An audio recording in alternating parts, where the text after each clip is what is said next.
If you want to see me dancing this dance, then go to YouTube Shorts because I learned this dance for this video. So I hope you enjoy this video. 皆さん、ありがとう、どうも。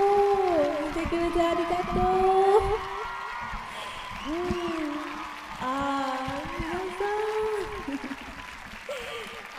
疲れた。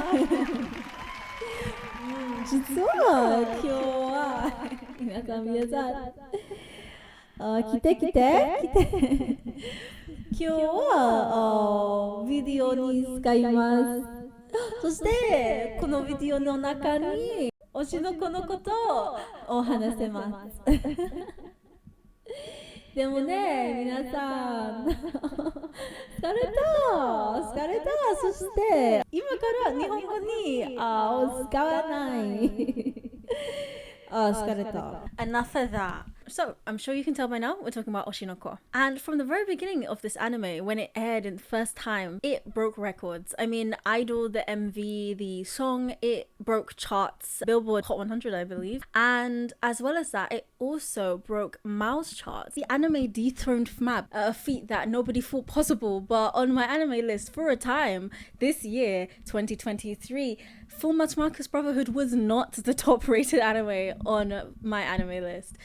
Of course, that was changed very quickly, but it's actually a feat that I want to explore. I want to know whether Oshi no Ko's story narrative was immersive enough to actually dethrone FMAB, and in the next season, or whenever season 2 comes out, as it's been announced, will it be able to do it again? I mean, I would love to see that. That'd be hilarious. So, was Oshi no Ko's story narrative immersive enough to dethrone FMAB, and would it be able to do it again? Well, in order to find this out, we need to generally know what it is about. Spoilers ahead, don't watch this video unless you've seen the whole anime, I'd suggest. Oshi no Ko is based on a manga written by Aka Akasaka and illustrated by Mengo Yokoyari and published by Shinusha. It's a story about a gynecologist who is captured by his favorite now deceased cancer patient's bias in a J-pop group called Bikomachi, Ai Hoshino, and ends up treating her pregnancy. And inevitably his fan and professional side end up mixing because both of them want to take this pregnancy as seriously as possible. Little did he know he'd be killed by an obsessive fan and reincarnate as her son Aqua with a sister Ruby, who the viewer can assume is his favorite patient in his past life. He lives his life peacefully with his now mum and Ruby until his early childhood, where their mum is stabbed by the same mentally unstable fan, who Aqua concludes was tipped off by their biological father. Ooh. This throws Aqua down the route to find out who his biological dad is, and amongst working as an actor, meeting a friendly director and managing his sister's dream to be the idol their mother wanted her to be, he uncovers the mystery of Ai's death. It's a drama and reincarnation anime about the entertainment industry and what it means to be a fan of someone. What did I think? Well, it's a really good anime. I really enjoyed it. Honestly, the plot feels really fresh. It feels quite unique and mixed in different kind of subcontexts and subgenres that you wouldn't expect to be together, but they actually work really well. Like reincarnation and mystery and work and idol culture, things like that. The characters, well, I love Aqua. I think Aqua is a really great character. I think honestly, yes, he is going down the tragic hero route, but he's really trying his best. I love Kana. I love her, she's great. I love the director as well, really friendly. I love Pio and Memcho, they're both really great characters and I loved watching them on screen and learning more about their story. Akana was quite nice, but then I guess the fact that she started getting involved with Kana kind of was like, oh, I started siding with Kana, so I don't know about Akana. And Ruby is also nice, but something about her makes me disconnect with her, even though I really like her as a side character, but she's not one of my favorites, no. The voice actors in Ai's death and Akane's breakdown, amazing. Someone needs to give these women awards, I swear to God. Like Ai's death, Ai's voice actor was honestly just, I loved Ai's voice actor. I must have heard her before in an anime I've seen, but really liked her performance, especially when she's dying and she was like sympathizing with the stalker. That's another person, the stalker who killed her is a very good voice actor, had a very good voice actor, and as well as Aqua and Ruby's voice actors, they're great. But I think the moment I was like taken aback by someone's voice was Ai's death. The music music was really solid. YOASOBI is like one of my favorite artists of all time. Like I love both of them. Like I love YOASOBI so much. Like I loved them way before this anime came out, like way before. Like I was, oh my god, like Beastars got me into YOASOBI, and like from then I've literally been in love with their music. Like I love YOASOBI. Please go listen to YOASOBI, please. The OP and the OST, and I think the pacing was also really good. I know first episode was like a movie, so it feels like a bit of a drop, and it does. It feels like, oh, we're watching a nice movie, and then the next week it's like, oh, it's like 20 minutes. But I actually binged it, so of course maybe I don't get the whole experience because I binged the first few episodes, then I caught up, and then I watched the rest of it weekly. I felt like it still went well in the 20-second segments, and it kept me captivated, and I really did enjoy this anime. That's enough about that. That's not what you guys are here for. No, it isn't. I understand. It's fine. I'll stop talking about how much I like it, and I'll start talking about whether it's objectively, it's not really objective, kind of objectively good. So you might not know what narrative immersion is.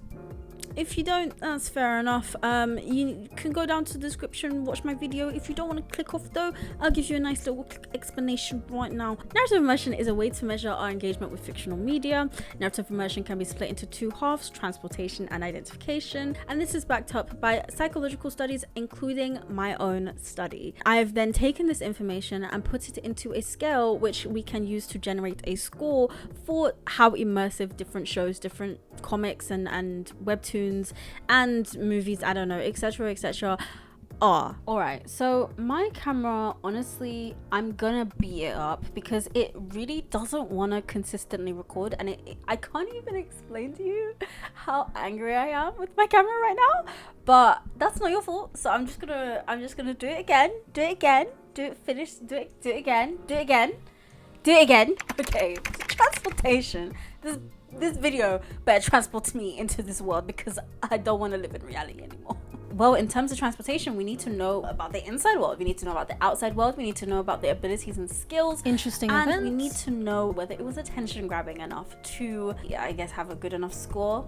So in terms of that, well, if we start with inside world, I would say we got it right on the money. So we got the inside world about the company that I was working for with the guy at the top, the stepmom, I guess, of Ruby and Aqua later on. So we really did start to understand about what was working and what was happening internally inside of the entertainment industry. So I definitely say that's like a 1 point for sure. But in terms of like the outside world, I mean, I don't really think that it actually had anything on there enough to explain what was going on. Maybe the news, but everything seemed to link back to Aqua. It was really like disappointing, because if you think about it, like if you think about isekais, I don't know, you know, the new seasons come out, so there'll be new isekais and everything.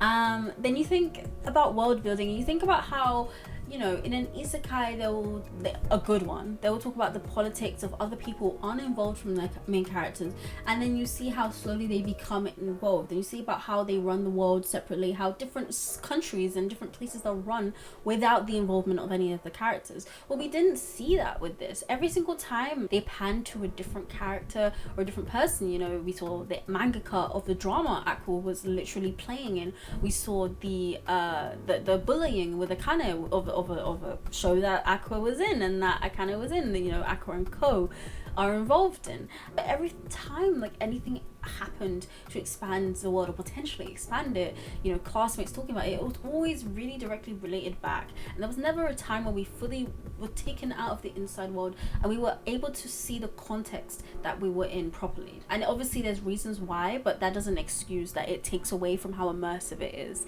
So yeah, that's why I would say, you know, inside world gets a point, but outside world gets 0. I'm sorry, I know, it's sad for me too. And even sadder is the fact that I'm gonna give another 0 to abilities and skills, because yeah, we didn't get that either. I mean, in terms of how captivating someone is, how to be successful, how to win in a fight, I guess most of the things that, oh no, half of the things that I consume is like action. So I think about it like it's a fight. But you know, in terms of, I don't know, if Aqua and Kana went to the same audition, then who would win? We don't know who would win. And if Kana would win, which we would, I guess, assume, because she's said to be the better actor, why would she win and why would Aqua not win? Like, we don't fully understand that. that, and that's really a problem, because we can't see what does Aqua have that other characters don't have, because he's like the MC, right? So that's important. What does Aqua have except from his his abilities as a doctor or his knowledge as a doctor? We don't know, so it makes it harder to kind of compare Aqua to other characters. So that does take away from the abilities and skills section. I would say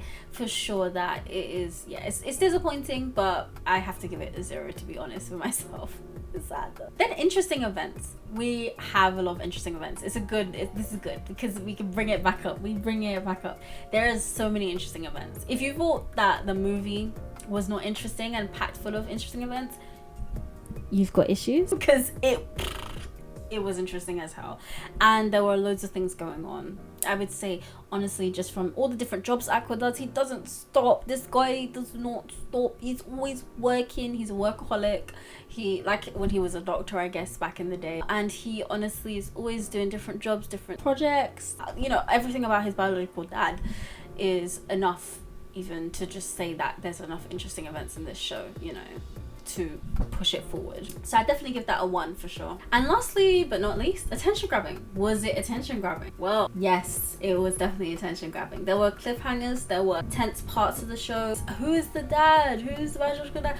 What's gonna happen to Aqua? Is he ever gonna stop being depressed? Will they be successful? Who's gonna join the Bikomachi group? That whole build up, everything. I felt like I was, at least for me, I was rooting for Aqua and Ruby and everyone to be successful and be happy and to sort things out. And also the insider information from the entertainment industry is so interesting to me, especially like from the Japanese side of the industry that you don't necessarily hear as much about from the West. So I would say that my attention was grabbed. It was gripped, held, and grabbed tight. Okay, so that's transportation. Let's move on to identification. In terms of identification, we have 5 different things to worry about.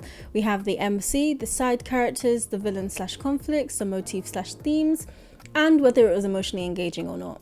Well, in terms of the MC, I feel like Aqua has a lot of depth. He has loads of depth, honestly. We have the fact that he was a doctor. We have the fact that he witnessed Ai's death. We have the fact that he cares about people around him and everything. Like, we hear his thought process. We hear even the fact that he feels like his body and going through puberty another time is slightly affecting him, things like that. He has so much depth that I don't even think there's much to discuss, honestly. That's definitely 1 point. And then if we're talking about the side characters, then we're talking about Kana, we're talking about Ruby, we're talking about Akane, we're talking about the directors, both of them, I think both of them are directors, yeah. We're talking about the mom, we're talking about Ai.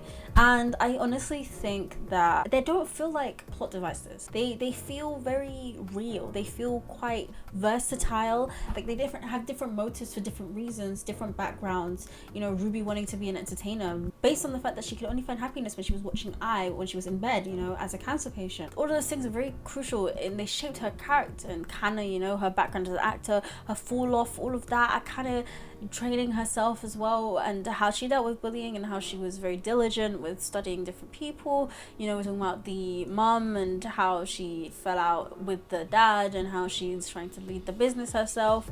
Most characters feel quite real, feel like they have depth, feel like they have motives and reasons that exist outside of the main character and outside of the plot, if you see what I'm saying. So I think honestly that they are not really plot devices. They are not really there to drive the plot. They are there to be a part of the plot and contribute. That's what it feels like. Then in terms of villains and conflict, well, we have death, we have the idol industry, money, lost identity, crisis. The death of Ai, the idol industry and how intense it can be, as well as the entertainment industry in general. We have the money, the fact that we're trying to make money, that Ai in the beginning was struggling herself, and that was part of the reason why she even initially became an idol, and things like that.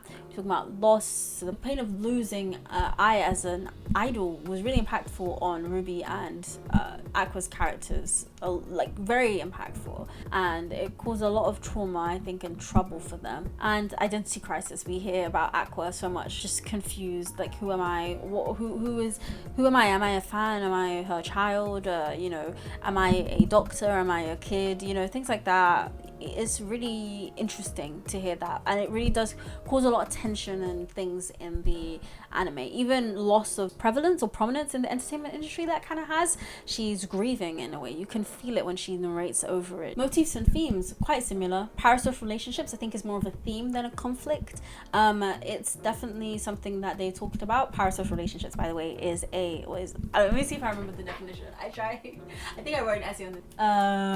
Oh shit, I got it, wait. It's a non-reciprocal relationship between two parties where one side is putting a lot of time and effort and energy into their relationship and the other side doesn't even know they exist. That's basically what a parasocial relationship is.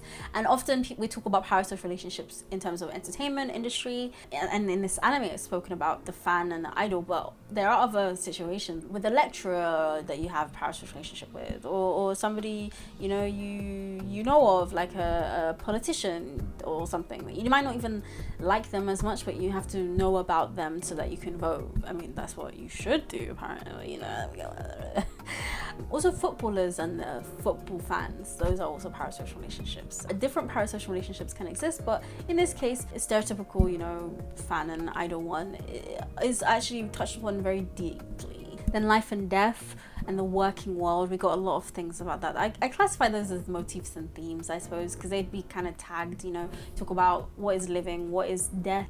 We talk about the working world and how making money and having jobs impacts you. But to be honest, a lot of the themes and the conflicts I think kind of converge, so it's just a null point. But I would definitely say that there's enough themes and motifs to bring out emotions into you. And in terms of, if we're talking specifically about motifs, then even the eye thing, that's a good motif that they use that really is present there. There's a lot of interesting things to be explored with that. Emotionally engaging is the last point. There are loads of high peaks and low lows. I mean, we honestly, if you watch the show, you know what I mean, but the low lows, the movie, Akane's bullying, etc.